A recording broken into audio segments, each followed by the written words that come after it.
Well, howdy there, Internet people. It's Belle again. So today, we're going to talk about a Putin ally saying Trump's peace plan is a no-go and that Putin wants more. Konstantin Malafiev, who is a railroad tycoon, often described as the orthodox oligarch and a close Putin ally, has indicated that Trump's peace plan for Ukraine is not going to be acceptable to Putin. It also doesn't seem that Putin has a lot of respect for Trump's picks, to include his special envoy to Ukraine and Russia, General Kellogg. According to reporting, he said, quote, "Kellogg comes to Moscow with his plan. We take it and then tell him to screw himself because we don't like any of it. That'd be the whole negotiation."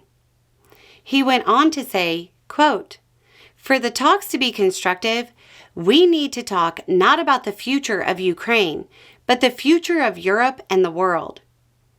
He said the talks would only advance if Trump promised to remove Zelensky, and Trump agreed to talk to Putin about the, quote, global order. It seems to indicate that Putin has plans that are far bigger than Ukraine when it comes to Europe. This aligns with what foreign policy experts have been saying for years.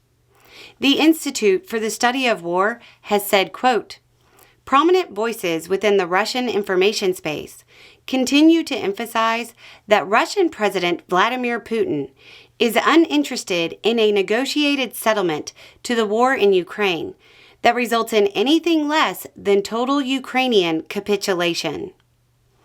Of course, like clockwork, Russian officials and mouthpieces for the Kremlin launched into more nuclear threats.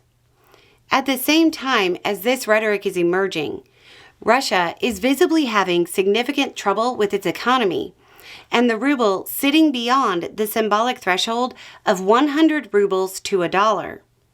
That exchange rate is one that makes Russians nervous for historical reasons. Inflation is still very high, even going off of official numbers, which most economists believe are falsified to convey calm to the public. Economic analysts are starting to wonder if the Russian economy is nearing the point where they will have to choose between guns or butter. All of this, taken together, might indicate that Russia is trying to portray a level of strength it doesn't really have.